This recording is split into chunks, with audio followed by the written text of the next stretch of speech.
Hey everyone, welcome back. So last time we left off by learning the merge procedure.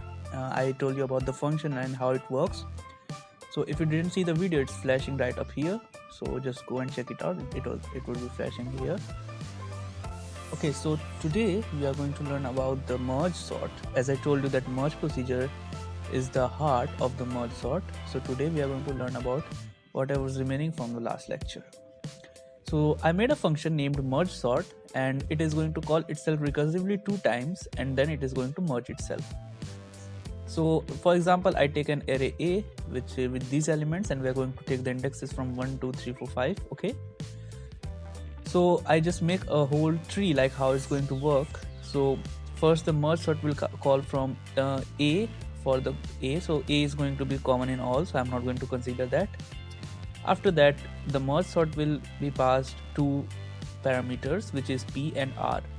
So P is the starting index and R is the end index. So at the beginning, it would be 1 and 5. So that's what we take here. Now, initially we check that if P is less than R. So 1 is less than 5, obviously. So it will run. So we go into condition and we get a Q, which is the floor value of average of P and R. So 1 plus 5 by 2 is 3. So we got our value 3. Then the merge function is going to call itself the merge sort and it would be from A, P to Q. So now we started from A, P to R, but now we are going to split it into Q and Q plus 1 to R. Okay. So it is going to be call itself 2 times. First from A, P, Q, then Q plus 1 R.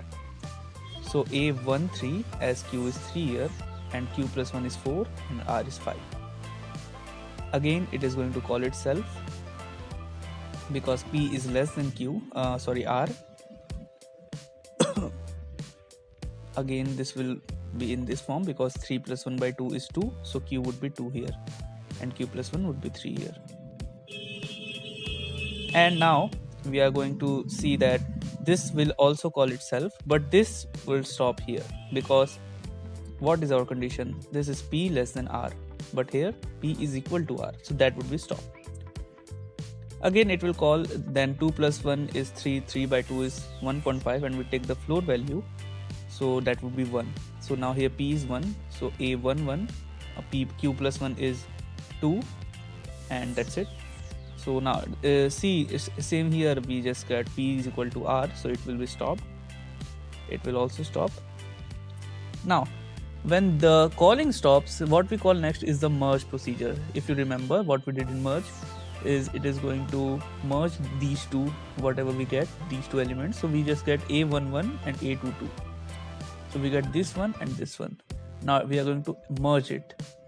So when we merge it, it is going to be automatically sorted because we made our procedure in such a way. So 1 and 3 would be inserted till here. Now this will also stop, and whatever we got from here, so this will also, we just forgot it and we just got here, got that. Now this is A3 comma 3, this one. So we have another array 3 comma 3 1, that is 4, and now we are going to apply the merge procedure here. So it is going to merge these two and we just get our new array. Actually not new array, it is going to be done in the same path. Now 1 3 and 4.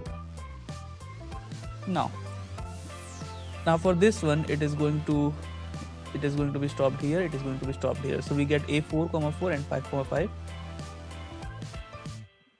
So 2 and 5 are going to be merged. So when we merge it using this, so we get our 2 and 5.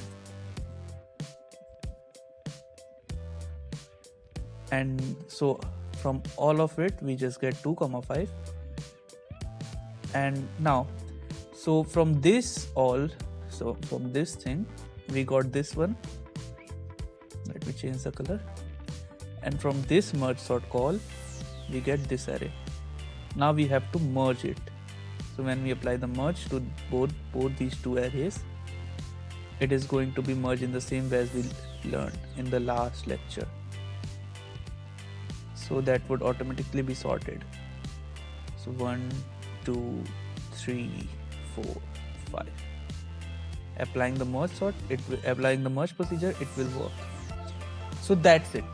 So see, you can see that the procedure is very simple, and as I told you that the main thing here is this merge, and if you get the idea of this merge, then you will be just if you don't remember, then we will just make an when we are going to merge these two, so we are going to take L to here and R to here, and we're going to make it infinity, if you remember from the last lecture.